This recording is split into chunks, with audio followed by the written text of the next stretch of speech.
Welcome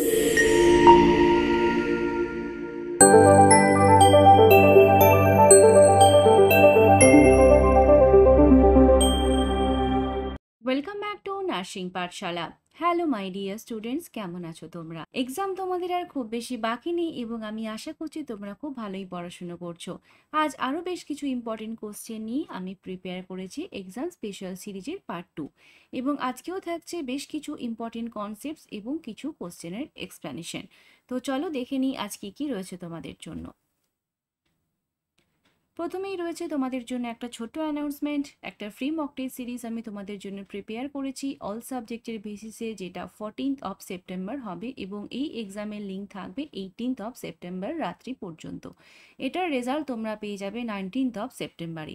তোমরা যারা এই ফ্রি মক টেস্ট দিতে চাও এবং এখনও অবধি গ্রুপে জয়েন করোনি, তারা ডেসক্রিপশন বক্সের লিঙ্ক থেকে আমাদের ফ্রি মক টেস্ট গ্রুপে জয়েন হয়ে যেও। এছাড়াও আমাদের যে প্রিভিয়াস মক টেস্টগুলো হয়েছিল এই ইয়ারের শুরু থেকে, অর্থাৎ 2024 থেকে আমরা প্রায় 7টা মক টেস্ট নিয়েছি। তো সেই 7টা মক টেস্টের লিঙ্কও আমি একই সাথে তোমাদের কাছে শেয়ার করব, তোমরা ওখান থেকেও প্রিভিয়াস মক টেস্টগুলো একবার করে দিতে পারবে। চলো দেখে নিই আজকের ফার্স্ট কোশ্চেন কি রয়েছে। Location of McBurney's point is. McBurney's পয়েন্টের সাথে তোমরা নিশ্চয়ই পরিচিত। তো ম্যাকবার্নিস পয়েন্ট কোথায় রয়েছে এবং এটা কিসের জন্য কাজে লাগে? চলো দেখাই তোমাদের ম্যাকবার্নিস পয়েন্ট কোথায় রয়েছে। এটা আমাদের একটা অ্যাবডোমেনের ছবি, যেখানে আমরা অ্যাবডোমেনকে টোটাল 9টা কোয়াড্রেন্টে ভাগ করেছি এবং তার মধ্যে এই পার্টিকুলার রেড যে ডটটা তোমরা স্ক্রিনে দেখতে পাচ্ছ, এটা হলো ম্যাকবার্নিস পয়েন্টের পিকচার। তো তাহলে ম্যাকবার্নিস পয়েন্ট রয়েছে যেখানে আমাদের আম্বিলিকাস রয়েছে এবং আমাদের অ্যান্টেরিয়র সুপিরিয়র ইলিয়াক স্পাইনের এই ব্ল্যাক ডট, এই দুটোকে জয়েন করলে তার 2/3 পোর্শনে ম্যাকবার্নিস পয়েন্ট পড়ে। বেশ, তাহলে ম্যাকবার্নিস পয়েন্টের যদি অ্যান্সার হয় তাহলে midway between umbilicus and anterior superior iliac spine on right side, এটা তোমার অ্যান্সার হবে। এছাড়াও কিছু কোশ্চেন আসে যেগুলো এই অ্যাবডোমিনাল কোয়াড্রেন্টের উপরে বেস করে। তাহলে তোমাদের একটু ছোট্ট করে বলে দিই আমি এই কোয়াড্রেন্টগুলোকে কিভাবে ভাগ করা হয়েছে। তো ফার্স্ট অফ অল, এই যে ফার্স্ট ওপরের কোয়াড্রেন্টটা দেখছো, এটাকে আমরা এপিগ্যাস্ট্রিক রিজিয়ান বলি। Epigastric region. এবং এই এপিগ্যাস্ট্রিক রিজিয়ানে আমাদের লিভারের কিছুটা পার্ট পড়ে, এখানে স্টোমাক রয়েছে, স্প্লিন রয়েছে, ডিওডেনাম রয়েছে, এই পার্টগুলো এই এপিগ্যাস্ট্রিক রিজিয়ানের মধ্যে পড়ে। এরপরে এটা হয়েছে আমাদের রাইট সাইড এবং এটা আমাদের লেফট সাইড, এবং রাইট অ্যান্ড লেফট দুটো সাইডেই হাইপোকন্ড্রিয়াক রিজিয়ান রয়েছে। হাইপোকন্ড্রিয়াক। তাহলে এটা রাইট হাইপোকন্ড্রিয়াক এবং এদিকে এটা লেফট হাইপোকন্ড্রিয়াক। রাইট হাইপোকন্ড্রিয়াকে কী কী থাকবে? এখানে লিভারের যেমন কিছুটা পার্ট এপিগ্যাস্ট্রিকে ছিল, এখানটায় বাকি পার্টটা থাকবে।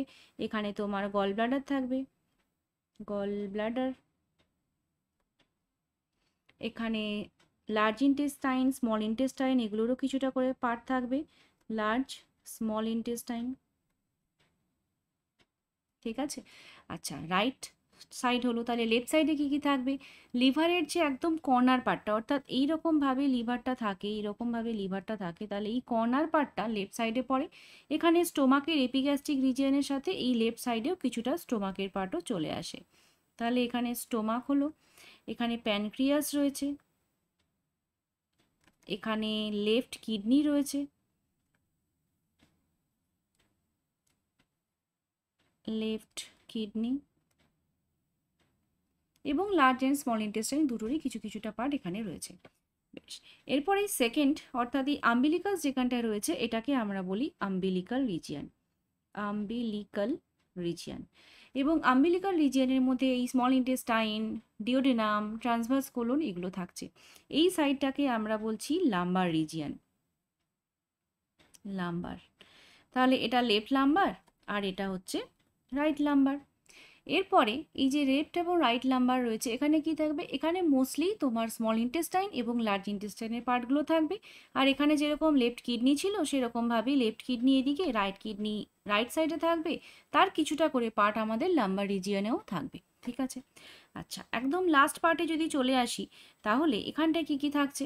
এটাকে আমরা বলি হাইপোগ্যাস্ট্রিক রিজিয়ন। Hypogastric region. এবং এই সাইডটাকে বলা হয় ইলিয়াক। তাহলে এটা হবে তোমার লেফট ইলিয়াক এবং এদিকটা হবে রাইট ইলিয়াক। আচ্ছা, এই লেফট ইলিয়াকে কি থাকবে? এখানে থাকবে সিগময়েড কোলন, এখানে থাকবে ডিসেন্ডিং কোলন, এখানে স্মল ইন্টেস্টাইনেরও কিছু পার্ট থাকবে, স্মল ইন্টেস্টাইন। আর রাইট ইলিয়াকে কি কি থাকবে? এখানে ম্যাকবার্নিস পয়েন্ট রয়েছে। তাহলে ম্যাকবার্নিস পয়েন্টে পেন কখন হয়? যখন অ্যাপেন্ডিসাইটিস হয়, অর্থাৎ অ্যাপেন্ডিক্স ইনফ্লামেশন। তাহলে অ্যাপেন্ডিক্সটা এই পোর্শনেই রয়েছে, অ্যাপেন্ডিক্স। ঠিক আছে, এখানে সিকাম রয়েছে, এখানে স্মল ইন্টেস্টাইন এবং অ্যাসেন্ডিং কোলন। এখানে যেরকম ডিসেন্ডিং কোলন রয়েছে, এখানে রয়েছে অ্যাসেন্ডিং কোলন। ঠিক আছে, তাহলে কোন জায়গা থেকে কি পার্ট রয়েছে একটুখানি আইডিয়া হলো। এটা একটুখানি মনে রাখবে তোমরা, কারণ কিছু কিছু কোশ্চেন এরকমভাবেও আসে যে গল ব্লাডারের লোকেশন কোথায়, লেফট কিডনির লোকেশন কোথায়, বা তোমার এই অ্যাপেন্ডিক্সের লোকেশন কোথায়, স্টোমাকের লোকেশন কোথায়, এরকমভাবে কোশ্চেন আসে। ঠিক আছে, তাহলে তোমাদেরকে কোন পার্টে কী কী রয়েছে সেই পার্টটা একটুখানি মুখস্থ রাখতে হবে। ঠিক আছে, তাহলে এই স্লাইডটা ইম্পর্টেন্ট, তোমরা একটু দেখে নিও। চলো দেখে নিই next question. Hypochondriasis is characterized by which of the following? অর্থাৎ হাইপোকন্ড্রিয়াসিস বলতে আমরা কি বুঝছি? এখানে কি কি অপশন রয়েছে? Abnormal preoccupation with abnormal body function, অর্থাৎ নর্মাল যে বডি ফাংশনিং সেটা সম্পর্কে একটা অন্য রকমের ধারণা রয়েছে, অর্থাৎ নর্মাল বডি ফাংশনিং আমার নেই, এরকমভাবে কিছু একটা ধারণা রয়েছে। Normal preoccupation with abnormal body function, normal preoccupation with normal body function, আর abnormal preoccupation with normal body functions. তাহলে হাইপোকন্ড্রিয়াসিসে কি হয়? হাইপোকন্ড্রিয়াসিসে আমাদের যে নর্মাল বডি ফাংশনিং রয়েছে, অর্থাৎ নর্মালি যেভাবে বডি ফাংশনিং চলছে সেটা নিয়ে আমাদের একটু অন্য রকমের ধারণা তৈরি হয়। অর্থাৎ আমার মনে হয় যে আমার বডিটা ঠিকঠাক মতো ফাংশন করছে না, আমার স্টোমাক ঠিক মতো কাজ করছে না, আমার হার্ট ঠিক মতো কাজ করছে না, এরকমভাবে। অর্থাৎ আমার বিভিন্ন অর্গান, ইন্টারনাল অর্গান, সেগুলো আমার ঠিকঠাক মতো কাজ করছে না, এরকম একটা ধারণা মানুষের মনে তৈরি হয়। এটাকে হাইপোকন্ড্রিয়াসিস বলা হয় এবং এটা মেন্টাল হেলথের কোশ্চেন। তাহলে হাইপোকন্ড্রিয়াসিস বলতে আমরা কি বুঝবো? Abnormal preoccupation with normal body functions. ঠিক আছে, মনে থাকবে। বেশ, এরকমই হাইপোকন্ড্রিয়াসিসের মতোই সোমাটাইজেশন ডিসঅর্ডার রয়েছে, কনভার্সন ডিসঅর্ডার রয়েছে, এগুলোতেও কিন্তু সেম টাইপেরই প্রবলেম হয়। অর্থাৎ বডিলি ফাংশন নিয়ে মানুষের অন্য রকমের ধারণা তৈরি হয়। কোথাও মানুষ মনে করছে যে আমার শরীরের প্রবলেম রয়েছে, যেমন হাইপোকন্ড্রিয়াসিসে হলো। কোথাও মনে হচ্ছে যে পারসিস্টেন্টলি আমি ইল রয়েছি। কোথাও আবার সাইকোলজিক্যাল ট্রমার কারণে ফিজিক্যাল সাইন সিমটমস দেখা যাচ্ছে। তাহলে এগুলো কিন্তু সিমিলার টাইপ অফ ডিজিজ। তাহলে হাইপোকন্ড্রিয়াসিস যেরকম রয়েছে, সোমাটাইজেশন ডিসঅর্ডার রয়েছে, কনভার্সন ডিসঅর্ডার রয়েছে, এগুলোর ডিফারেন্স যেগুলো রয়েছে সেগুলো একটু দেখে নিও টেক্সট বুক থেকে। চলো নেক্সট কোশ্চেন। অল আর থেরাপিউটিক কমিউনিকেশন টেকনিক এক্সেপ্ট, অর্থাৎ থেরাপিউটিক কমিউনিকেশন টেকনিকের মধ্যে কোনটা পড়ে না? থেরাপিউটিক কমিউনিকেশন বলতে আমরা কি বুঝি? নার্স এবং পেশেন্টের মধ্যে যে কমিউনিকেশন হচ্ছে, যেখানে একটা রিলেশনশিপ তৈরি হচ্ছে। ধরে নাও একটা নার্স তার পেশেন্টকে কাউন্সেলিং করছে এবং সেই পেশেন্ট 1 মাস বা 2 মাস ধরে প্রত্যেকটা কয়েকটা সেশনে পেশেন্টটা নার্সের কাছে আসছে। তাহলে ধরে নিচ্ছি আমি যে 3 মাস ধরে সেশন চলছে, যেখানে পার উইক একটা করে সেশন রয়েছে। তাহলে এই যে 3 মাস ধরে এতগুলো সেশন হবে, প্রত্যেকটা সেশনে পেশেন্ট নার্সের কাছে আসছে, তাহলে সেখানে একটা রিলেশনশিপ তৈরি হচ্ছে। তাহলে এই যে কমিউনিকেশনটা হচ্ছে, নার্স পেশেন্টের সাথে রিলেশনশিপটা হচ্ছে, সেটাকে আমরা থেরাপিউটিক রিলেশনশিপ এবং থেরাপিউটিক কমিউনিকেশন বলছি। তাহলে এই থেরাপিউটিক কমিউনিকেশন করার জন্য আমাদেরকে কিছু টেকনিক মেনটেন করতে হবে, যাতে এই যে মানে যে জিনিসটার জন্য আমি করছি, অর্থাৎ যে কাউন্সেলিংটা করছি, সেটা এফেক্টিভ হয়। তাহলে তার জন্য কি কি টেকনিক আমরা নিতে পারি? ফার্স্ট অফ অল রয়েছে এখানে সাইলেন্স। সাইলেন্স অর্থাৎ আমি কথা বলতে বলতে থেমে যাচ্ছি, অর্থাৎ আমি কিছু একটা জিজ্ঞেস করছি, করে আমি থেমে যাচ্ছি। যেমন যেমন ধরো আমি বললাম যে আপনি এখন ঠিক কীরকম বোধ করছেন, বা আপনার ফিলিংসটা কীরকম এখন হচ্ছে, বলে যদি আমি বারবার তাকে পোক করতে থাকি যে বলুন বলুন বলুন, তাহলে তো সে বলতে পারবে না, তাই না? তাহলে আমাকে কি করতে হবে? কোশ্চেনটা করে কিছুক্ষণ থেমে যেতে হবে। এবং এই যে সাইলেন্সটা আমি দিচ্ছি, তাতে পেশেন্ট ভাববে এবং ভেবে সে আমার সাথে তার প্রবলেম বা তার ফিলিংস যেটা সেটা শেয়ার করবে। বেশ, তাহলে সাইলেন্সটা আমাকে রাখতে হবে। অ্যাকসেপ্টিং অর্থাৎ পেশেন্ট যেরকম অ্যাজ ইট ইজ আমরা পেশেন্টকে অ্যাকসেপ্ট করব। আমার কিছু মানসিক ধারণা থাকতেই পারে যে আমার এই রকম টাইপের মানুষ পছন্দ নয়, বা যারা এরকম টাইপের কাজ করে তাদের পছন্দ নয়। কিন্তু সেরকম যদি একটা কোনো পেশেন্ট তোমার কাছে আসে যেটা তোমার পছন্দ নয়, তাহলে সেখানটায় তুমি তার থেরাপি দিতে পারবে না। তাহলে সেই প্রিঅকুপেশনস অফ মাইন্ডটা তোমাকে কিন্তু দূর করতে হবে, অর্থাৎ এটা তোমার সেলফ প্রিপারেশনের মধ্যে পড়ছে। কিন্তু পেশেন্ট যেরকমভাবেই তোমার কাছে আসুন না কেন, তোমাকে কিন্তু সেটাকে অ্যাকসেপ্ট করে নিতে হবে। তাহলে পেশেন্টকে অ্যাজ ইট ইজ অ্যাকসেপ্ট করা, এটা কিন্তু থেরাপিউটিক কমিউনিকেশন টেকনিকের মধ্যে পড়ছে। তাহলে এটাও তোমার একটা হয়ে গেল। অফারিং সেলফ অর্থাৎ আমি নিজেকে অফার করছি কিসের জন্য? শোনার জন্য। যেমন ধরো আমাদের লাইফে প্রচুর প্রবলেম রয়েছে, তো আমরা কি করি সবসময় কিন্তু প্রবলেমের সলিউশন খোঁজার জন্য যাই না, কখনো কখনো আমাদের শেয়ারিং পার্টনার দরকার হয়, অর্থাৎ আমার প্রবলেমটা আমি কারোর সাথে শেয়ার করছি, সেটা ফ্রেন্ডের সাথে হোক, ফ্যামিলির সাথে হোক, যার সাথেই হোক না কেন। তাহলে এই যে যে মানুষটাকে আমি বলছি, যে মানুষটা শুনছে, সে কিন্তু তার সময় এবং তার অ্যাকসেপ্টেন্সটা আমাকে দিচ্ছে বলে আমি তার সাথে কথাটা শেয়ার করতে পারছি। তাহলে এটাকেই আমি অফারিং সেলফ বলছি, অর্থাৎ আমি তোমার কথা শোনার জন্য প্রিপেয়ার রয়েছি, তোমাকে অ্যাকসেপ্ট করার জন্য আমি রেডি রয়েছি, তুমি আমার সাথে শেয়ার করতে পারো। তাহলে এটাকে আমরা অফারিং সেলফ বলছি। লাস্ট বলছি giving personal advice. Personal advice বলতে যেমন ধরো আমি কারো পেশেন্টকে বলছি যে আপনার এটা করা উচিত হয়নি, আপনি এটা ভুল করেছেন, এইরকম টাইপের, অর্থাৎ আমি আমার যেটা ধারণা সেটাকে কিন্তু আমি তার উপরে চাপিয়ে দিচ্ছি। তাহলে এটা যদি আমি করতে থাকি তাহলে কি হবে, পেশেন্ট মনে করবে যে না না সিস্টার দিদিকে এটা বলা যাবে না, কারণ সিস্টার দিদি আমাকে বলবে যে আমি ভুল করেছি। তাহলে পেশেন্ট যে ভুল করেছে বা তার মনের মধ্যে যে রিপ্রেস থটগুলো রয়েছে সেগুলো কিন্তু সে আমার সাথে শেয়ার করবে না। তাহলে আমি কিন্তু এই টাইপের পার্সোনাল অ্যাডভাইস তাকে দিতে পারি না। আমাকে কি করতে হবে, অ্যাকসেপ্ট করতে হবে, তাই না? সে কীরকম ফিল করছে সেটা আমাকে নিতে হবে, সে আমাকে যেটা বোঝাতে চাইছে সেটা বুঝতে হবে। আমি আমার নিজের যে ধারণা সেটাকে কিন্তু আমি তার উপরে দিতে পারি না। ঠিক আছে? তাহলে গিভিং পার্সোনাল অ্যাডভাইস এটা কিন্তু থেরাপিউটিক কমিউনিকেশন টেকনিকের মধ্যে পড়ছে না। কোশ্চেনে রয়েছে একসেপ্ট, তাহলে আমি বারবার বলেছি যে একসেপ্ট লেখাটা তোমাকে ভালো করে নোট করতে হবে। পরীক্ষার কোশ্চেন এরকমভাবে একসেপ্ট লেখা থাকে, তো সেটাকে দেখে তোমাকে অ্যান্সার করতে হবে। তাহলে এটার অ্যান্সার হলো option D, giving personal advice. Next question কি রয়েছে, a child is not eating vegetables. একটা বাচ্চা ভেজিটেবলস খাচ্ছে না।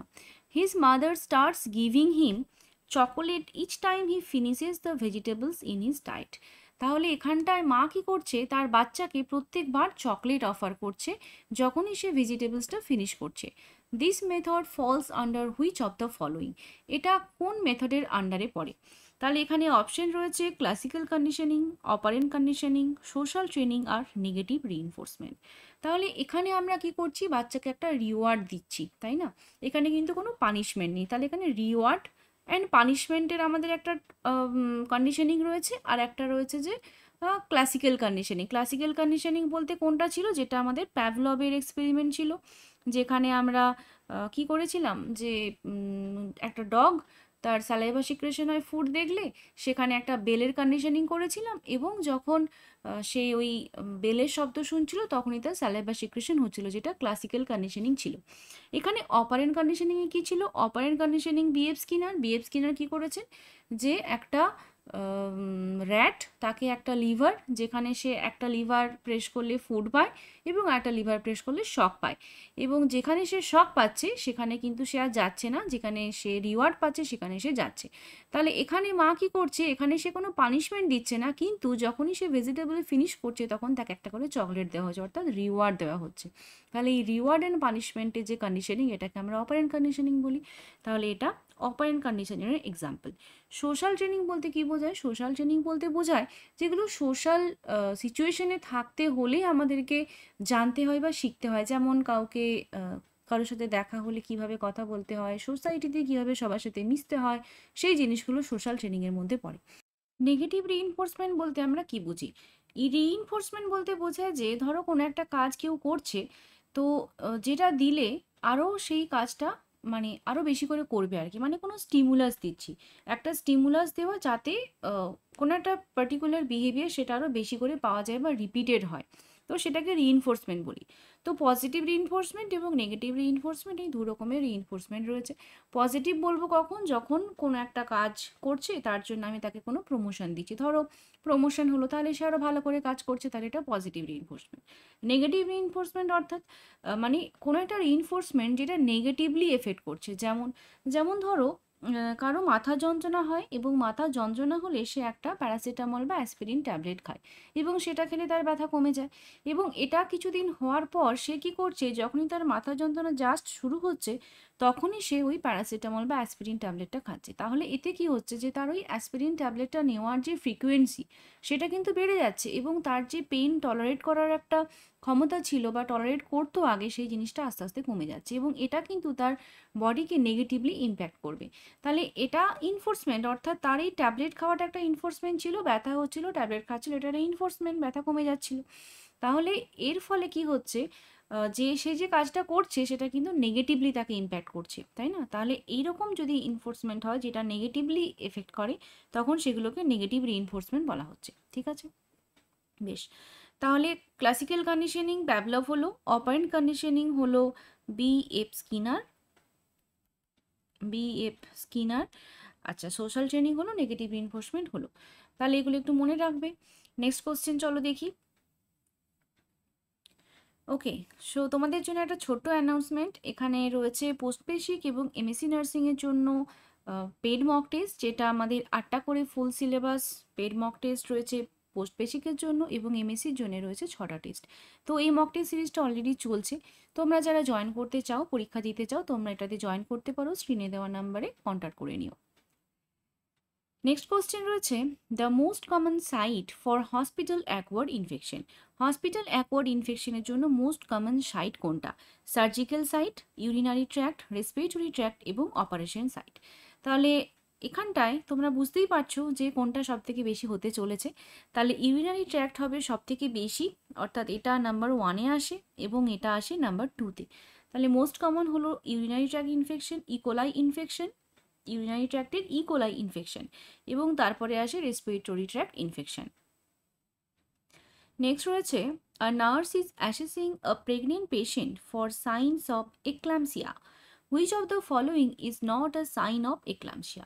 তাহলে এক্লামসিয়া আমরা জানি, প্রি এক্লামসিয়া এবং এক্লামসিয়া। তাহলে প্রি এক্লামসিয়া কখন বলি? যখন ব্লাড প্রেশারটা 140/90 এটার বেশি থাকে এবং যার আগে ছিল না বিপি ইনক্রিজ ছিল না এবং প্রোটিন ইউরিয়ার সাথে থাকে, তাই না?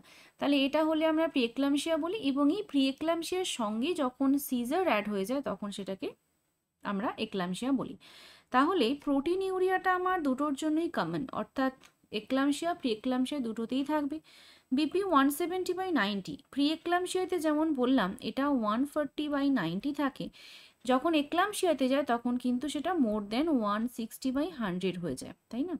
তাহলে এইরকম বিপি ইনক্রিজ হচ্ছে, তার সাথে সিজারও আসছে, তখন ওটাকে আমরা এক্লামশিয়া বলছি। এছাড়াও আরও কিছু সাইন থাকে, যেমন যেমন হচ্ছে অলিগুরিয়া চলে আসে, অর্থাৎ ইউরিনের আউটপুট কমে যায়।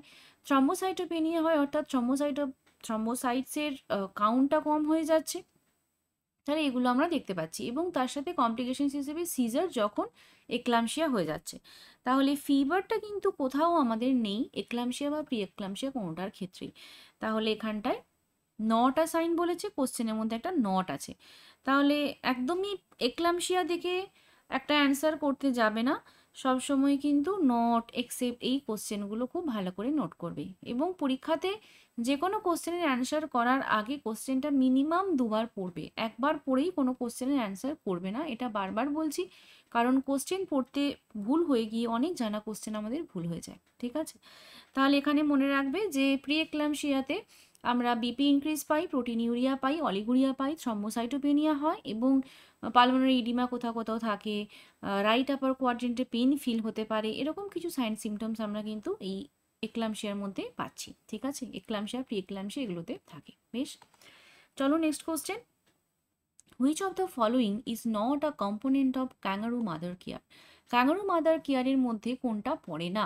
Skin to skin contact, supplementary nutrition, exclusive breast feeding এবং early ডিসচার্জেন্ট follow up.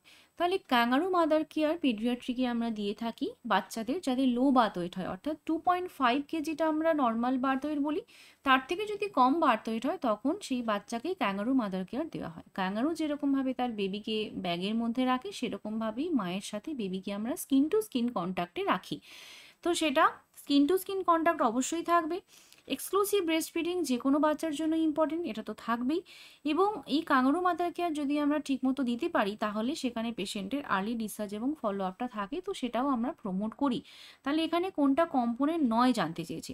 Supplementary nutrition বলতে কি বোঝায়? সাপ্লিমেন্টারি নিউট্রিশন বলতে এক্সক্লুসিভ ব্রেস্ট ফিডিংটা বাদ দিয়ে, অর্থাৎ ব্রেস্ট ফিডিং করছে তার সাথে আমি বাইরের কিছুও খাবার দিচ্ছি, বা ব্রেস্ট ফিডিং করছি না বাইরের কোনো খাবার দিয়ে সাপ্লিমেন্ট করছি তার নিউট্রিশনটাকে, তাহলে সেটাকে আমরা কখনোই প্রমোট করব না। ক্যাঙ্গারু মাদার কেয়ারের মধ্যে কখনোই সাপ্লিমেন্টারি নিউট্রিশনটা পড়বে না। ঠিক আছে, next, how much time interval between alert line and action line in the পার্টোগ্রাফ? তাহলে পার্টোগ্রাফের মধ্যে অ্যালার্ট লাইন এবং অ্যাকশন লাইনের মধ্যে কতটা ডিফারেন্স থাকে? পার্টোগ্রাফ ভীষণ ইম্পর্টেন্ট একটা টপিক। এটা অবস্টেটিক্সে যখনই মা ডেলিভারি রুমে যাচ্ছে, লেবার হচ্ছে, তখনই পার্টোগ্রাফ আমরা করি। তো এখানে পার্টোগ্রাফের একটা ছবি দিয়েছি, এটা L3 ফরম্যাটে রয়েছে।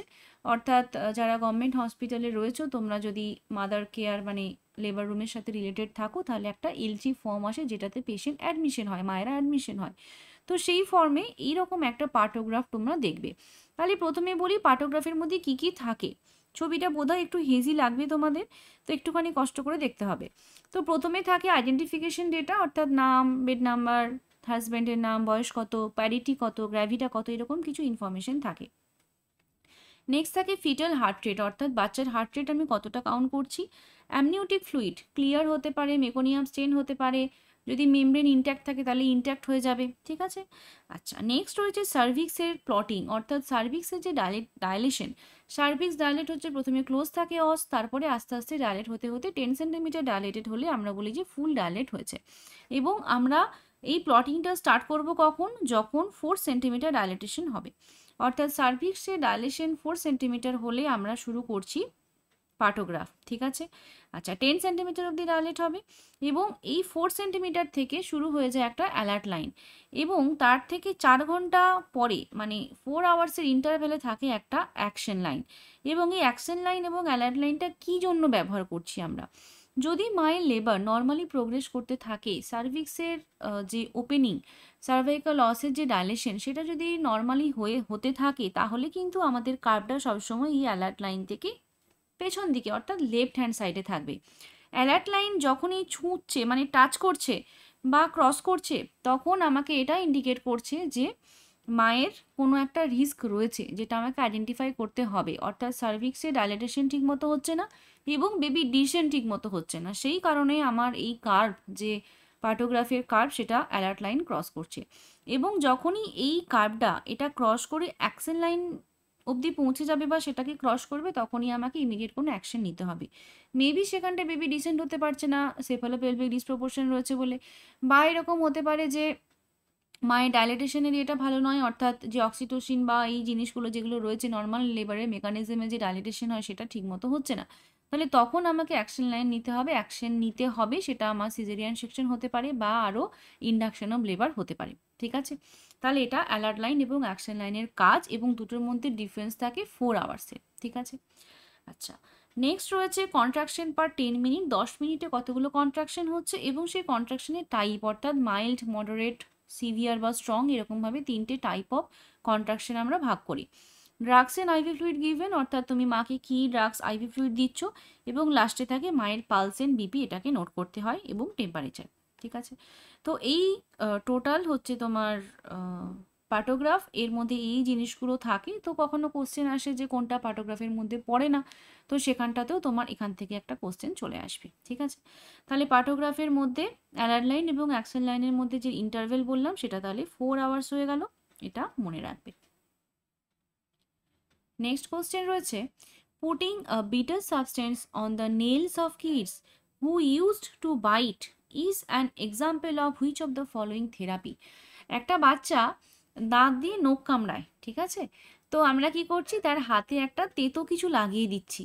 তাতে কি হচ্ছে, বাচ্চা যখনই মুখে আঙুল দিচ্ছে তখনই তেতো লাগছে, তাহলে বাচ্চার মুখে আঙুল দেবে না।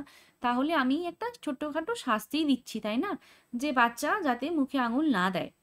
তাহলে এটা কি মধ্যে পড়বে? ফ্লাডিং, অ্যাভারশন থেরাপি, হিপনোসিস এবং সিস্টেমেটিক ডিসেন্সিটাইজেশন। তাহলে এগুলোতে কি হয় একটুখানি ছোট্ট করে বলি। ফ্লাডিংয়ে কি হয়? ফ্লাডিং অর্থাৎ ফ্লাড মানে বন্যা, আমরা জানি তাই তো।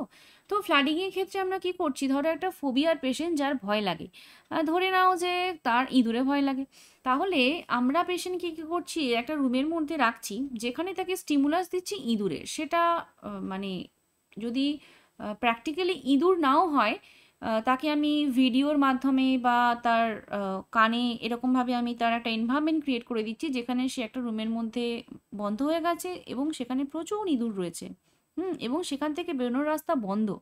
এবং সেই সিচুয়েশনে পেশেন্ট কিভাবে নিজেকে শান্ত করবে, অর্থাৎ ফোবিয়া হয়ে মানে ফোবিয়া অ্যাটাক, ফোবিক অ্যাটাক হলে যেরকম ট্যাকিকার্ডিয়া হয়ে যায়, প্যালপিটেশন শুরু হয়ে যায়, সেগুলো যাতে না হয় পেশেন্টকে আমি সাথে সাথে রিল্যাক্স করা শেখাচ্ছি। তাহলে এটাকে আমরা ফ্লাডিং বলছি। এটা আমরা কোথায় ইউজ করব, ফোবিক পেশেন্টদের ক্ষেত্রে ইউজ করতে পারি, ফোবিয়াতে। নেক্সট রয়েছে অ্যাভারশন থেরাপি, যেটা আমার এখানটায় যে এক্সাম্পলটা রয়েছে সেটা, অর্থাৎ এখানে একটু শাস্তি দেওয়া হয়। এরকমই অ্যাভারশন থেরাপি আরও একটা জায়গায় ইউজ করা হয়, কোথায় বলো তো, সেটা হয় ডাইসালফিরাম থেরাপি। কোথায় দিই আমরা ডাইসালফিরাম থেরাপি। তাহলে যখন আমরা পেশেন্টকে অ্যালকোহল উইথড্রয়ালে নিয়ে যাচ্ছি তখন আমরা পেশেন্টকে ডাইসালফিরাম দিই এবং পেশেন্টকে কী বলি, সামান্যতম অ্যালকোহলও যদি সে কনজামশন করে তাহলে কিন্তু ভীষণই সাইড এফেক্ট হবে। এবং এই সাইড এফেক্টটা এতটাই বেশি যেটা তার ওই একটুখানি অ্যালকোহল ক্রেভিংসে অ্যালকোহল খেলে যতটা শান্তি হয় তার থেকে অনেক বেশি, এতটাই শরীরে কষ্ট হবে যেটা সে নিতে চাইবে না। ঠিক আছে, তো তখন সে কি করবে, নেক্সট টাইম এরকম আর করবেই না। হ্যাঁ, তো সেখানটা আমরা ডাইসালফিরাম থেরাপি দিই, এটাও একটা অ্যাভারশন থেরাপির এক্সাম্পল। বেশ। আচ্ছা, হিপনোসিস কি, হিপনোসিস মানে ওই যে যেরকম তোমরা টিভি সিনেমাতে দেখো না, যে চোখের সামনে একটা পেন্ডুলাম ঘোরাচ্ছে, দিয়ে আস্তে আস্তে সে একটু ঝিমিয়ে যাচ্ছে বা ঘুমিয়ে যাচ্ছে, তারপর সমস্ত কথা বলে দিচ্ছে, সেই ব্যাপারটাই হচ্ছে হিপনোসিস। অর্থাৎ আমি তাকে রিল্যাক্স করে তাকে মানে একটু তার কনসাস লেভেল থেকে সাবকনসাসের দিকে যাচ্ছি এবং সেখান থেকে কিছু ইনফরমেশন কালেক্ট করছি। কেন করবো হিপনোসিস, কারণ অনেক সময় এরকম থাকে যে কোনো কোনো পেশেন্টের যে কী কারণে তার এই মেন্টাল প্রবলেমটা হচ্ছে সেটা আমরা আইডেন্টিফাই করতে পারি না। তো সেই প্রবলেমটা আইডেন্টিফাই করার জন্য আমাদের এই হিপনোসিস রয়েছে, ড্রিম অ্যানালিসিস রয়েছে, তোমার ক্যাথারসিস রয়েছে। তো এরকম কিছু টেকনিক রয়েছে যেগুলো আমরা এই রিল্যাক্সেশন বা সাইকো অ্যানালিটিক থেরাপির মধ্যে করে থাকি। ঠিক আছে। আচ্ছা, সিস্টেমেটিক ডিসেন্সিটাইজেশন কি, এটাও খানিকটা ওই ফ্লাডিংয়ের মতো, কিন্তু এটা অতটাও নয়, মানে এটা এরকমভাবে হয় না, এটা একটু অন্যরকমভাবে হয়। একই জায়গাতে আমরা ইউজ করতে পারি কিন্তু এটা একটু অন্যরকম। কি হয় এখানটায়, এখানে আমরা পেশেন্টকে রিল্যাক্সেশনও শেখাচ্ছি এবং এখানে একটা হায়ারার্কি কনস্ট্রাকশন করি। হায়ারার্কি কনস্ট্রাকশন বলতে মানে আমি তোমাকে বলবো যে তোমার তো ভয় লাগে, তো তোমার কী কী জিনিসে ভয় লাগে বা কী কী থট এলে তোমার সমস্যা হয় সেইগুলো আমাকে একটা লিস্ট করে দাও ছোট থেকে বড়। অর্থাৎ প্রথমে তোমার একটা ছোট জিনিসে ভয় লাগে, তারপর থেকে আস্তে আস্তে বড় জিনিসে ভয় লাগে, এরকমভাবে তুমি একটা লিস্ট প্রিপেয়ার করে দেবে এবং তোমার যেটাতে সব থেকে কম ভয় লাগে সেখান থেকে আমি শুরু করব, সেই ফোবিয়াটা দূর করব, তারপরে তার পরেরটা, তারপরে তার পরেরটা। এবং এখানেও খানিকটা ফ্লাডিংয়ের মতো হয় না, কিন্তু এখানে ওই রকমই একটা সিচুয়েশন ক্রিয়েট করছি আমরা এবং তাকে আস্তে আস্তে রিল্যাক্সেশন ট্রেনিং দিচ্ছি। অর্থাৎ ওই সিচুয়েশন এলেও সে যাতে ভয় না পায়, সে যাতে রিল্যাক্স হতে পারে সেটার আমরা চেষ্টা করছি। ঠিক আছে, তাহলে এটা সিস্টেমেটিক ডিসেন্সিটাইজেশন এবং এটাও ফোবিয়া, ওসিডি এগুলোর ক্ষেত্রে আমরা ইউজ করতে পারি। ঠিক আছে, তাহলে বুঝতে পারলে একটু একটু থেরাপিগুলো। চলো next question. During a nutritional assessment, bleeding gums and gingivitis indicates which vitamin deficiency? এটা ভীষণই ইজি একটা কোশ্চেন। অর্থাৎ গাম ব্লিডিং বা জিঞ্জিভাইটিস এগুলো আমরা কোন ভিটামিন ডেফিসিয়েন্সিতে পাই, তাহলে এটার অ্যান্সার বুঝতেই পারছো যে ভিটামিন সি হবে। আচ্ছা, ভিটামিন ডি ডেফিসিয়েন্সিতে কী হয়, যে কোনো বোন রিলেটেড প্রবলেম, যেমন হচ্ছে তোমার রিকেট হয়, অস্টিওম্যালেশিয়া হয়, অস্টিওপোরোসিস হতে পারে, ভিটামিন ডি এর ডেফিসিয়েন্সিতে আমাদের হাড়ের সমস্যা হচ্ছে। ঠিক আছে। আচ্ছা, ভিটামিন এতে কি সমস্যা হবে, ভিটামিন এর ডেফিসিয়েন্সিতে হবে আমাদের চোখের সমস্যা। চোখের সমস্যা অর্থাৎ যেমন তোমার রয়েছে নাইট ব্লাইন্ডনেস রয়েছে, তারপর তোমার কি ওটা যেন জেরপ্থ্যালমিয়া রয়েছে, এরকম টাইপের কিছু ডিজিজের নাম রয়েছে যেগুলো ভিটামিন এ ডেফিসিয়েন্সির জন্য হয়। ঠিক আছে, বায়োড স্পট রয়েছে, এগুলো রয়েছে ভিটামিন এতে। আচ্ছা, ভিটামিন বি, ভিটামিন বিতে তো প্রচুর রকমের ভিটামিন রয়েছে, যেমন তোমার থায়ামিন রয়েছে, রাইবোফ্লাভিন রয়েছে, নিয়াসিন রয়েছে, ফলিক অ্যাসিড রয়েছে। হ্যাঁ, এরকম অনেকগুলো ভিটামিন রয়েছে এবং প্রত্যেকের ডেফিসিয়েন্সিতে কিন্তু আলাদা আলাদা ডিজিজ হয়, তাই না? নিয়াসিনের জন্য পেলেগ্রা হচ্ছে, তারপর তোমার ফলিক অ্যাসিডের ডেফিসিয়েন্সিতে অ্যানিমিয়া হচ্ছে, একটা মেগালোব্লাস্টিক রয়েছে, পার্নিসিয়াস রয়েছে, ভিটামিন বি9, বি12 এদের ডেফিসিয়েন্সিতে হচ্ছে। তারপরে তোমার রাইবোফ্লাভিনের ডেফিসিয়েন্সি, থায়ামিনের ডেফিসিয়েন্সি, তাহলে প্রত্যেকটা ডেফিসিয়েন্সিতে কিন্তু আলাদা আলাদা ডিজিজ হয়। তো ভিটামিন ডেফিসিয়েন্সিতে কী কী ডিজিজ হয় এই পার্টটাও কিন্তু ইম্পর্টেন্ট এবং নিউট্রিশন থেকে এখানে কোশ্চেন আসে, তাহলে এই জায়গাটা তোমাদের একটু পড়তে হবে। Okay, so this question is for you. কী রয়েছে কোশ্চেনটা তোমাদের জন্য? Which of the following disorders leads to cyanosis from deoxygenated blood entering the systemic arterial circulation? তাহলে সিস্টেমিক সার্কুলেশনে, সিস্টেমিক আর্টেরিয়াল সার্কুলেশনে ডিঅক্সিজেনেটেড ব্লাড যদি এন্টার করে তাহলে সাইনোসিস হয়, ব্লু হয়ে যায়। তাহলে সেটা আমরা কোন সিচুয়েশনে দেখতে পাবো? Aortic stenosis, coarctation of aorta, patent ductus arteriosus, tetralogy of Fallot. ভীষণ ইজি কোশ্চেন, আমি জানি তোমরা সবাই এটার অ্যান্সার জানো, তাহলে ঝটপট লিখে ফেলো কমেন্ট বক্সে। নেক্সট কোশ্চেন দেখে নিই কী রয়েছে তোমাদের জন্য। A pregnant client with diabetes mellitus arrives at the health care clinic for a follow-up visit. What priority assessment should the nurse monitor? তাহলে একটা ডায়াবেটিস মেলিটাসের পেশেন্ট এসেছে আমার কাছে ফলো আপের জন্য, তাহলে প্রায়োরিটি অ্যাসেসমেন্ট আমি কি দেখব পেশেন্টের? Urine for specific gravity, for the presence of edema, urine for glucose and ketones এবং blood pressure, pulse and respirations. তাহলে দেখো এই যে ব্লাড প্রেশার, পালস, রেসপিরেশন এটা দেওয়া রয়েছে, এটা নর্মাল ভাইটাল সাইন্সের মধ্যেই পড়ে, তাহলে এটা আমি সবার জন্যই দেখব, পার্টিকুলারলি ডায়াবেটিসের জন্য আমার দেখার প্রয়োজন নেই। তাহলে সব পেশেন্টের জন্যই আমরা ভাইটাল সাইন্স চেক করি, তাহলে এই অপশানটা হবে না। ইউরিন ফর স্পেসিফিক গ্র্যাভিটি, অর্থাৎ ইউরিনের স্পেসিফিক গ্র্যাভিটি কতটা, তো সেটা দেখার জন্য মানে সেটা আমরা কখন দেখবো? ধরো একটা পেশেন্টের অলিগুরিয়া হচ্ছে, অর্থাৎ ইউরিনের ইয়েটা কমে গেছে, তাহলে সেখানটায় আমরা এই ইউরিনের যখন প্রবলেমগুলো হয়, অলিগুরিয়া হচ্ছে, প্রোটিন ইউরিয়া হচ্ছে, সেই জায়গাতে আমরা স্পেসিফিক গ্র্যাভিটিগুলো দেখি, ঠিক আছে। For the presence of edema, তাহলে ডায়াবেটিস মেলিটাসের পেশেন্টের জন্য ইডিমা কিন্তু ডেভেলপ করবে না, তাই না? আচ্ছা, প্রেগনেন্ট ক্লায়েন্টও কিন্তু এখানে বলা রয়েছে। আর একটা অপশান রয়েছে urine for glucose and ketone, তাহলে গ্লুকোজ, প্রেগনেন্ট ওমেন যার ডায়াবেটিস অলরেডি রয়েছে তার ইউরিনে গ্লুকোজ থাকবেই, কিন্তু কিটোন বডি তো থাকবে না, তাই না? তাহলে কিটোন যদি প্রেজেন্ট থাকে তাহলে আমাকে কি বুঝতে হবে? তাহলে কিটো অ্যাসিডোসিস হচ্ছে বুঝতে হবে, বা ডায়াবেটিসের মানে ডায়াবেটিসটা কন্ট্রোল নেই বুঝতে হবে। তাহলে স্পেসিফিক্যালি ডায়াবেটিস মেলিটাস যদি থেকে থাকে পেশেন্টের, তাহলে ইউরিনের গ্লুকোজ এবং কিটোনটা কিন্তু আমাকে অবশ্যই চেক করতে হবে, এবং সেই ইউরিনের গ্লুকোজের মাত্রা কতটা, কালার চেঞ্জগুলো কিভাবে হয় আমি পার্ট 1-এ বলেছিলাম, যারা দেখোনি দেখে নিও। তাহলে এই কালার চেঞ্জগুলো আমাদেরকে দেখতে হবে, এবং কিটোন বডি প্রেজেন্ট রয়েছে কিনা সেটা স্পেসিফিক্যালি ডায়াবেটিস মেলিটাসের পেশেন্টের জন্য আমাকে দেখতে হবে, ঠিক আছে। তাহলে এটার answer urine for glucose and ketone হবে। নেক্সট রয়েছে Shubham is suffering from Bell's palsy. The nurse understands that which of the cranial nerve is affected. তাহলে এখানে বলছে যে এই শুভম যে ছেলে বা বাচ্চাটা রয়েছে ওর বেলস পলসি হয়েছে, তো বেলস পলসিতে কোন ক্রেনিয়াল নার্ভ এফেক্টেড হয়? বেলস পলসিকে আমরা আরেকটা কী নামে চিনি? এটা হচ্ছে ফেসিয়াল পলসি। তাহলে ফেসিয়াল পলসি কখন হবে? যখন ফেসিয়াল নার্ভ ড্যামেজ হবে। তাহলে ফেসিয়াল নার্ভ ড্যামেজ তো এখানে লেখা নেই ফেসিয়াল নার্ভ, এখানে আবার নাম্বার দেওয়া রয়েছে, তাহলে কত নাম্বার নার্ভ ফেসিয়াল নার্ভ সেটা আমাকে মুখস্থ করতে হবে। নাম্বার 7 হচ্ছে ফেসিয়াল নার্ভ। তাহলে এখান থেকে কী কী রকমের কোশ্চেন আসে দেখো, এই যে 12 জোড়া ক্রেনিয়াল নার্ভ রয়েছে প্রত্যেকের নাম্বার এবং তার নাম, যেমন তোমার যদি 1 থেকে আমি শুরু করি, অলফ্যাক্টরি দিয়ে শুরু হয়, তাহলে olfactory, optic, oculomotor, trochlear, trigeminal, abducens, facial, হ্যাঁ এরকম করে টোটাল 12টা নাম তোমাকে মুখস্থ রাখতে হবে, ঠিক আছে। ওকে, নেক্সট হচ্ছে যে প্রত্যেকটা যে নার্ভ রয়েছে, এই যে অলফ্যাক্টরি নার্ভ, সেই নার্ভটা কী কাজ করে? স্মেল। নেক্সট রয়েছে অপটিক, অপটিক কী কাজ করে? ভিশন। তারপরে রয়েছে অকিউলোমোটর, কী কাজ করে? Eye movement and blinking. তারপরে রয়েছে ট্রক্লিয়ার, কী কাজ করে? Up and down and back and fourth eye movement. তাহলে আইতে চোখকে দেখতে সাহায্য করছে কিন্তু অপটিক, ঠিক আছে। এবার আইয়ের যে মুভমেন্ট হচ্ছে এবং ব্লিঙ্কিং হচ্ছে তার জন্য অকিউলোমোটর রয়েছে, এবং ট্রক্লিয়ার নার্ভটা কিন্তু আইয়ের ওপর নিচ সাইড বাই সাইড মুভমেন্টে হেল্প করছে। ট্রাইজেমিনাল কী করছে? ফেশিয়াল সেন্সেশন, জ মুভমেন্ট অ্যান্ড টেস্ট। ওকে, তারপরে রয়েছে অ্যাবডুসেন, কী করছে? আই মুভমেন্ট করছে, তাহলে অ্যাবডুসেনটাও আই মুভমেন্টের জন্য রয়েছে। অডিটরি নার্ভে হিয়ারিং অ্যান্ড ব্যালেন্স, ফেসিয়াল নার্ভে এক্সপ্রেশন হয়, সেন্সেশন অফ টেস্ট হচ্ছে, তবে মেনলি ফেসিয়ালে ফেসিয়াল এক্সপ্রেশন বা ফেসিয়াল মুভমেন্ট এটা কিন্তু বেশি থাকে। হাইপোগ্লসালে টাং মুভমেন্ট হয়, গ্লসোফ্যারিঞ্জিয়ালে টেস্ট অ্যান্ড সোয়ালোয়িং হয়, অ্যাক্সেসরিতে নেক অ্যান্ড শোল্ডার মুভমেন্ট, আর ভেগাসে হার্ট রেট অ্যান্ড ডাইজেশন। তাহলে টোটাল 12 জোড়া নার্ভের কি কি কাজ সেটা তোমাদেরকে অবশ্যই মুখস্থ করতে হবে, ভীষণ ইম্পর্টেন্ট। এই পার্ট থেকে কোশ্চেন পরীক্ষাতে আসে, তাহলে এটা তোমাদেরকে মুখস্থ করতে হবে, ইম্পর্টেন্ট রয়েছে।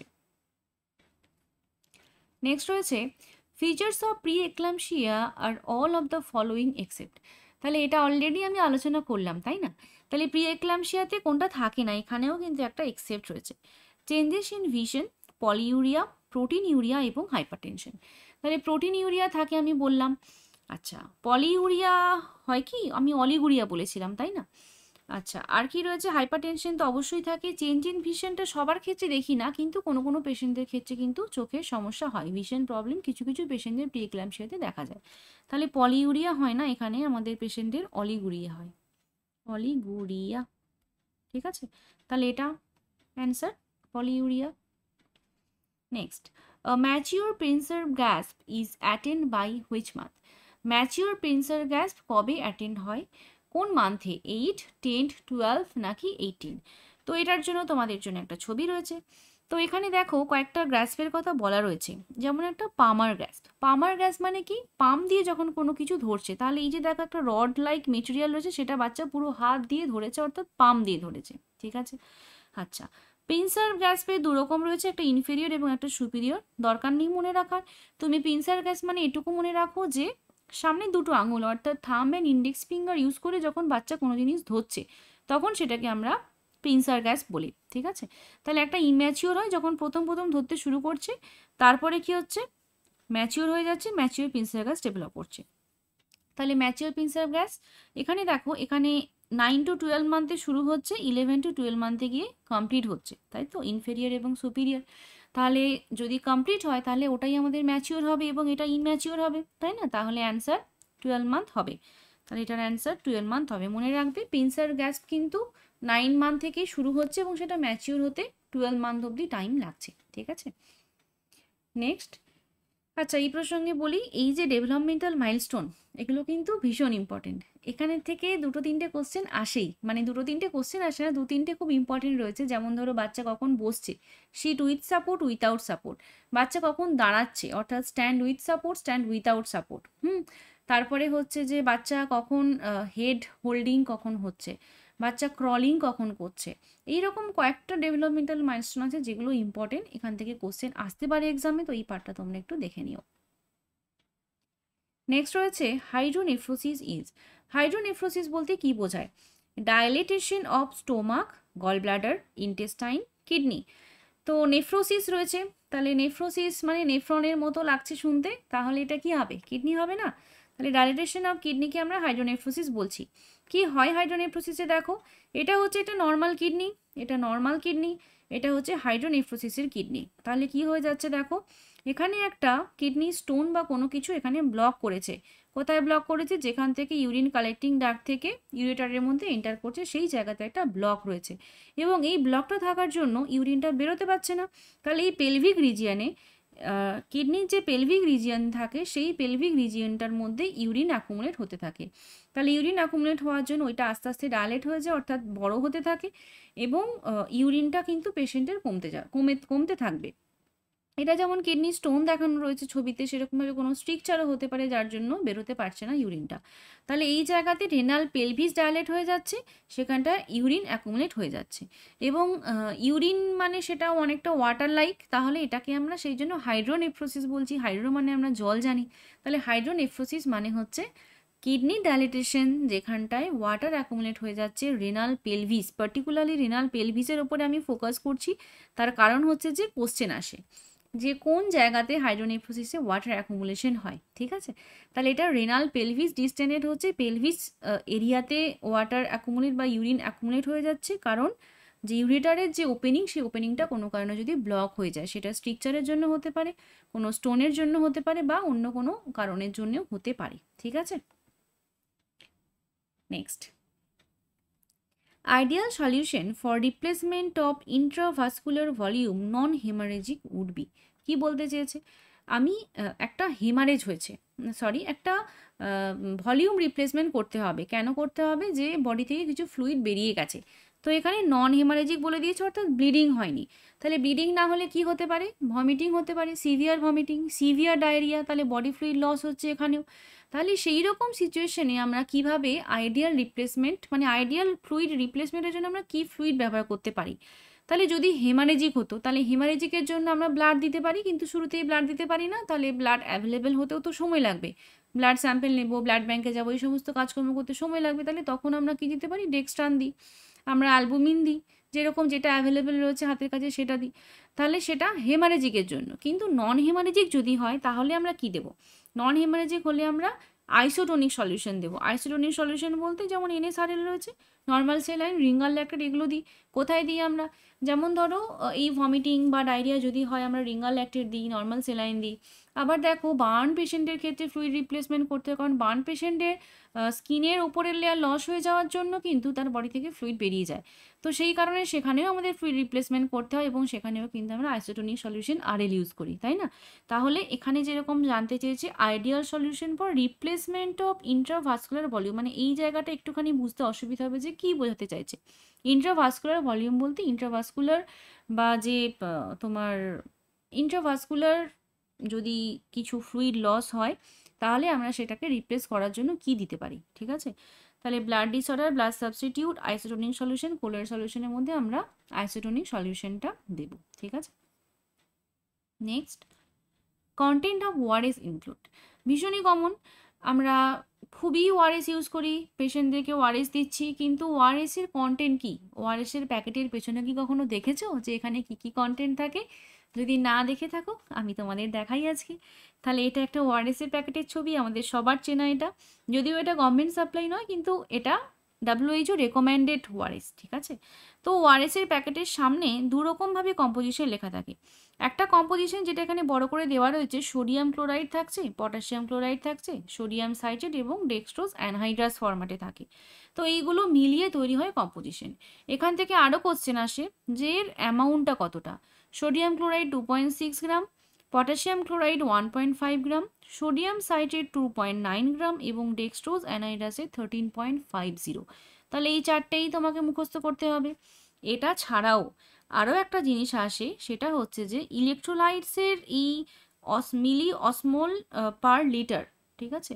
তো এখানটায় সোডিয়াম থাকছে 75, পটাশিয়াম থাকছে 20, ক্লোরাইড থাকছে 65, সাইট্রেট থাকছে 10 এবং ডেক্সট্রোজ 75 মিলিয়ে টোটাল অসমোলারিটি হচ্ছে 245।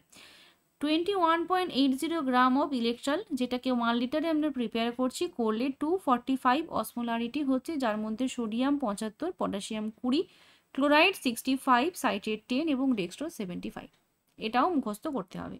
তো এটা আমি তোমাদের মুখস্থ করার জন্যই স্লাইডটা এখানে দিয়ে দিয়েছি, তো তোমরা এখান থেকে এটাকে মুখস্থ করে নাও, খাতায় লিখে নাও, ঠিক আছে? তাহলে এখানে আমার অ্যান্সারটা কি হবে? Sodium chloride, potassium chloride, ট্রাইসোডিয়াম citrate, glucose anhydrous, অর্থাৎ গ্লুকোজ এবং ওয়াটার, ঠিক আছে? তাহলে অ্যান্সার অপশন এ হলো। Next question, the flight of idea refers to which of the following? Flight of idea বলতে আমরা কি বুঝি? আইডিয়া যেটা ফ্লাই করছে, হ্যাঁ, এভাবে মনে রাখতে হয়, আইডিয়া যেটা ফ্লাইট বা ফ্লাই করছে মানে উড়ে উড়ে চলে যাচ্ছে। তাহলে কোনো একটা আইডিয়া বা পেশেন্ট যখন কোনো গল্প বলতে শুরু করেছে তখন সে একটা জিনিসে স্থির থাকতে পারছে না, সে অন্য টপিকে চলে যাচ্ছে, সেটাকে আমরা ফ্লাইট অফ আইডিয়া বলি। তাহলে এটার অ্যান্সার কি হবে? Pattern of rapid transition from topic to topic, এটা হচ্ছে ফ্লাইট অফ আইডিয়া। এবার বাকি অপশনগুলো দেখো, new words invented by a patient, patient যখন নতুন নতুন শব্দ তৈরি করে, নিউলি কয়েন্ড ওয়ার্ড, সেটাকে আমরা কি বলি? নিওলজিজম, ঠিক আছে? ইউজ অফ রাইমিং ওয়ার্ড, ওয়ার্ডকে রাইমিং করছে বা ওয়ার্ডকে পানিং বা রাইমিং বলা হয়। যদি ওয়ার্ডকে রাইম মানে অর্থাৎ ছন্দে ছন্দে কথা বলছে, হ্যাঁ, ছড়া বানিয়ে বানিয়ে কথা বলছে, ছড়া বানিয়ে বানিয়ে কথা বললে কি আমরা কিছু বলতে পারি সেটাকে? এটা পার্টিকুলারলি কি কিছু নাম আছে? ইকোলেলিয়া আছে, ইকোলেলিয়া মানে হচ্ছে রিপিটেশন অফ ওয়ার্ড, যেটা এখানে রয়েছে এটাকে ইকোলেলিয়া বলি। ইকোলেলিয়া, ইকোলেলিয়া মানে যেখানে পেশেন্ট যেটা শুনলো সেটাকেই সে বলে চলেছে। রাইমিং কিনা জানি না, কিন্তু একটা ছিল যেটা ক্ল্যাং অ্যাসোসিয়েশন ছিল, ক্ল্যাং অ্যাসোসিয়েশন, এখানে পেশেন্ট কি করছে, ছন্দে ছন্দে কথা বলছে, মানে হ্যাঁ এটাকেও আমরা রাইমিং ওয়ার্ড বলতে পারি। ছন্দে ছন্দে কথা বলছে বলতে মা বা কা পা এরকমভাবে, মানে যেটা বলতে শুরু করছে সেটার মতো সিমিলার শুনতে কিছু শব্দ ও পরপর বলে চলেছে। এটাকে ক্ল্যাং অ্যাসোসিয়েশন বলা হয়। তো এটাকে রাইমিং ওয়ার্ডসের জন্য আমরা দিতে পারি টার্মটা ক্ল্যাং অ্যাসোসিয়েশন, যেখানে একই রকম শুনতে শব্দগুলো পরপর পরপর পেশেন্ট বলে যায়। ঠিক আছে, তাহলে নিওলজিজম নতুন ওয়ার্ড তৈরি করছে, ক্ল্যাং অ্যাসোসিয়েশন একই রকম শুনতে কথাগুলো পরপর বলছে ছন্দে, ইকোলেলিয়া মানে একই কথা যেটা পেশেন্টের থেকে শুনেছে, অন্য কারো থেকে শুনেছে, সেটাকে সে রিপিট করে চলেছে। Next, a chronic alcoholic patient blames his family environment for his alcoholism. Which of the following defense mechanism was used by the patient? তাহলে এখানে কি হয়েছে, একটা অ্যালকোহলিক পেশেন্ট যে তার অ্যালকোহল কনজামশনের পেছনে বলছে যে আমার ফ্যামিলিটাই হচ্ছে আমার সমস্যা এবং সেই সমস্যা থেকে বেরোনোর জন্যই কিন্তু আমি অ্যালকোহলটা খাই। তাহলে এটা কি রকমের ডিফেন্স মেকানিজম? প্রথমে রয়েছে ডিনায়াল। ডিনায়াল মানে তার নিজের সিচুয়েশনকে ডিনাই করা, অর্থাৎ যেই জায়গাতে সে রয়েছে সেই সিচুয়েশনটাকে সে অ্যাকসেপ্ট করতে চাইছে না, সেটাকে ডিনায়াল। যেমন যেমন আমরা পড়েছি যে যখন কোনো পেশেন্টকে প্রথম বলা হচ্ছে যে আপনার একটা এরকম সিরিয়াস ডিজিজ হয়েছে, তো সেখানে পেশেন্টের ফার্স্ট রেসপন্স থাকে না না এটা হতেই পারে না, আপনার রিপোর্ট ভুল আছে।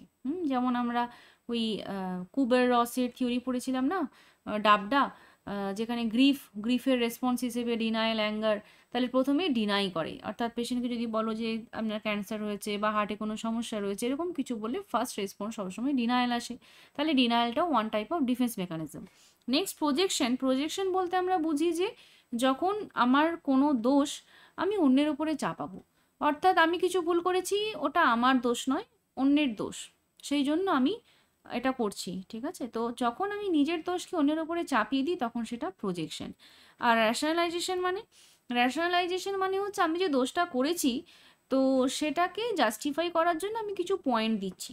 ঠিক আছে, যেমন যেমন ধরো আমি পরীক্ষাতে কম নাম্বার পেয়েছি, ঠিক আছে, তো এই কম নাম্বার পাওয়াটাকে আমি দুভাবে বলতে পারি এক্সপ্লানেশন। তো একটা হবে এরকম যে আমার পরীক্ষা যে স্যার যে খাতা কেটেছেন, স্যার একদমই ভালো খাতা কাটেনি, আমাকে ইচ্ছে করে কম নাম্বার দিয়েছেন।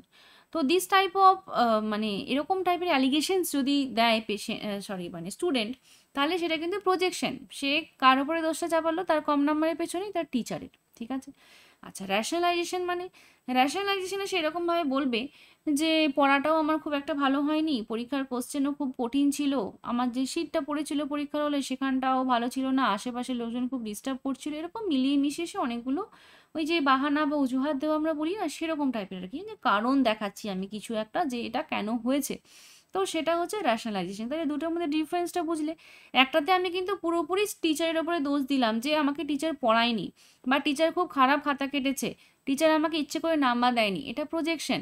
যেটা এখানে যে কোশ্চেনটা রয়েছে, অর্থাৎ অ্যালকোহলিক পেশেন্ট বলছে আমার ফ্যামিলি এনভায়রনমেন্টটাই আমার খারাপ, বা আমার বউ ভালো নয়, আমার বাচ্চারা পড়াশুনো করে না, বা আমার বাচ্চারা আমাকে দেখে না, এই সমস্ত কারণের জন্য আমি অ্যালকোহল কনজাম্পশন করছি। তাহলে এটা কিন্তু প্রজেকশন হলো, তাই না? এখানে দোষ দিচ্ছে ফ্যামিলিকে। আর র্যাশনালাইজেশন কি হতো, যদি সে এরকম কোনো কারণ দেখাতো যেটা মানে জাস্টিফাই করছে, সে জাস্টিফাই করার জন্য বলছে, সেটা র্যাশনালাইজেশন হতো। আর লাস্ট হচ্ছে একটা সাবলিমেশন। সাবলিমেশন বলতে কি বোঝায়, এটা একটা ডিফেন্স মেকানিজম যেখানে একটা মানে আনঅ্যাকসেপ্টেবল কোনো যদি থাকে, মানে কোনো বিহেভিয়ার হোক বা কোনো অ্যাটিটিউড যেটা কিনা অ্যাকসেপ্টেবল নয় সোশ্যালি, তো সেটাকে সে চেঞ্জ করে কি করছে, একটা অন্য কিছু করছে যাতে মানে কি হবে, সেটা অ্যাকসেপ্টেবল হয় আর কি। মানে এমন কিছু একটা করা হচ্ছে যেইটা তার মানে যেটা তার আসছে আর কি, যেটা নর্মালি যেটা তার ড্রাইভ, সেই ড্রাইভটাকে সে চেঞ্জ করছে করে সোশ্যালি অ্যাকসেপ্টেবল করছে। তাহলে সোশ্যালি আনঅ্যাকসেপ্টেবল কোনো ড্রাইভকে যদি আমরা সোশ্যালি অ্যাকসেপ্টেবল ফর্মে কনভার্ট করি, তাহলে সেটা সাবলিমেশন। কোনো একটা নেগেটিভ ফিলিং আসছে, ধরো আমার কারো সম্পর্কে একটা খুব নেগেটিভ ফিলিং আসছে, তো সেটাকে আমি তার উপর এক্সপ্রেস করতে পারছি না বা করলে সেটা দেখতে ভালো লাগবে না। তো তখন আমি কি করছি, সেই যে এক্সপ্রেশনটা ছিল সেটাকে আমি অন্য কোথাও, মানে হয়তো আমি ছবি আঁকতে বসলাম, বা আমি কারোর ওপর খুব রাগ হচ্ছিল, তাকে মেরে নাক ভেঙে দিতে ইচ্ছে হচ্ছিল, কিন্তু সেটা আমি করতে পারবো না, সেটা ভালো দেখায় না, তাহলে আমি সেই রাগটা আমি ওই পাঞ্চিং ব্যাগের উপরে দিলাম। ঠিক আছে, তো আমি এক্সারসাইজ করতে গেলাম, পাঞ্চিং ব্যাগের ওপরে সেই রাগটা দিলাম, বা ফুটবল খেলতে গেলাম, ফুটবলে কিক করে সেই রাগটা আমি বের করলাম। তাহলে এগুলো সাবলিমেশন। যেগুলো আনঅ্যাকসেপ্টেবল ড্রাইভ বা আনঅ্যাকসেপ্টেবল ইম্পালস রয়েছে সেগুলোকে আমি সোশ্যালি অ্যাকসেপ্টেবল কোনো ইম্পালসে চেঞ্জ করছি, সেটাকে সাবলিমেশন বলা হচ্ছে। ঠিক আছে, আজকের লাস্ট কোশ্চেন কি রয়েছে? The best method of decontamination of infectious waste before disposal. তাহলে ওয়েস্ট ডিসপোজালে আমরা যখন কোনো একটা ওয়েস্ট ডিসপোজ করছি তখন তার আগে তাকে ইনফেকশন যদি থাকে, ইনফেকশন মানে হসপিটাল অ্যাকোয়ার্ড ইনফেকশন, যেগুলো হসপিটাল রিলেটেড যে সমস্ত ওয়েস্ট মেটেরিয়ালগুলো বেরোয় সেগুলোকে আমরা ডিসইনফেক্টেন্ট করে তারপরে ডিসপোজ করতে নিয়ে যাই। তাহলে সেখানটায় আমরা কি মেথড ইউজ করতে পারি যাতে এই ইনফেকশনটা বাইরে ছড়াবে না, তাই না? তাহলে অটোক্লেভিং রয়েছে, শ্রেডিং রয়েছে, ইনসিনারেশন রয়েছে এবং পাস্তুরাইজেশন রয়েছে। তাহলে অটোক্লেভিং আমরা কোথায় ইউজ করি? যে কোনো সার্জিক্যাল ইনস্ট্রুমেন্ট হোক বা যে কোনো সার্জিক্যাল জিনিসপত্র, লিনেন হোক, গ্লাস মেটেরিয়াল হোক, ইনস্ট্রুমেন্ট হোক, যাই হোক না কেন, সেগুলোকে আমরা অটোক্লেভ করে সেগুলোকে কাজে লাগে। তাহলে অটোক্লেভ মেশিন ছোটোখাটো, মানে তার মধ্যে আমি পুরো সব ইনফেকশাস ওয়াশ ঢুকিয়ে করতে পারবো না, তাহলে সেটা হবে না। তাহলে অটোক্লেভিং এখানটায় অ্যাপ্লিকেবল নয়। শ্রেডিং মানে কি বোঝায়? শ্রেডিং মানে ধরো একটা গোটা কাগজ, তোমরা শ্রেডার মেশিন নিশ্চয়ই দেখে থাকবে, যে সেটা পুরো সেই মেশিনের মধ্যে দিলে কেটে কুচি কুচি হয়ে বেরোয়। সেরকমভাবেই অনেক যে সমস্ত ওয়েস্টগুলো রয়েছে সেগুলোকে ওর মধ্যে দিলে শ্রেডার দিয়ে কুচি কুচি হয়ে কাটা হয়ে বেরোবে, অর্থাৎ সেগুলো আর ওই রকম ইনট্যাক্ট থাকবে না, সেটা শ্রেডিং। কিন্তু শ্রেডিংয়ে কি আমার ডিকন্টামিনেশন হবে? যেটা আমার মেটেরিয়াল ছিল সেটা কেটে কুচি কুচি হয়ে যাবে, কিন্তু তাতে তো ইনফেকশনটা যাবে না, তাই না? তাহলে এটা হবে না। ইনসিনারেশন মানে কি? ইনসিনারেশন মানে হচ্ছে পুড়িয়ে ফেলা। তাহলে যদি আমি কোনো মেটেরিয়ালকে পুড়িয়ে ফেলি তাহলে তো সেটা পুরোপুরি নষ্টই হয়ে গেল। আবার বার্নিংয়ের মাধ্যমে আমরা ইনফেকশনটাকেও নষ্ট করতে পারি। তাহলে ইনসিনারেশন একটা ওয়ে রয়েছে যেটাতে আমরা ডিসপোজালের আগে ডিকন্টামিনেশন করতে পারি। আর পাস্তুরাইজেশন মিল্কের ক্ষেত্রে করা হয়, মিল্কের পাস্তুরাইজেশনই হয় অনলি, তাহলে সেখানেও আমরা মিল্কের মধ্যে যে সমস্ত ইনফেকশাস কিছু যদি থাকে ব্যাকটেরিয়া সেগুলোকে আমরা ডিস্ট্রয় করি, তাই না? তাহলে এটা পাস্তুরাইজেশন আমরা মিল্কের ক্ষেত্রে ইউজ করছি। তাহলে এখানে অ্যান্সার ইনসিনারেশন হচ্ছে। ঠিক আছে, থ্যাংক ইউ সবাইকে পুরো ভিডিওটা দেখার জন্য। ভালো লাগলে লাইক, কমেন্ট ও শেয়ার করো। খুব তাড়াতাড়ি দেখা হবে আরও একটি ভিডিও নিয়ে। তোমরা সবাই খুব ভালো থাকবে এবং মন দিয়ে পড়াশোনা করবে। Bye bye.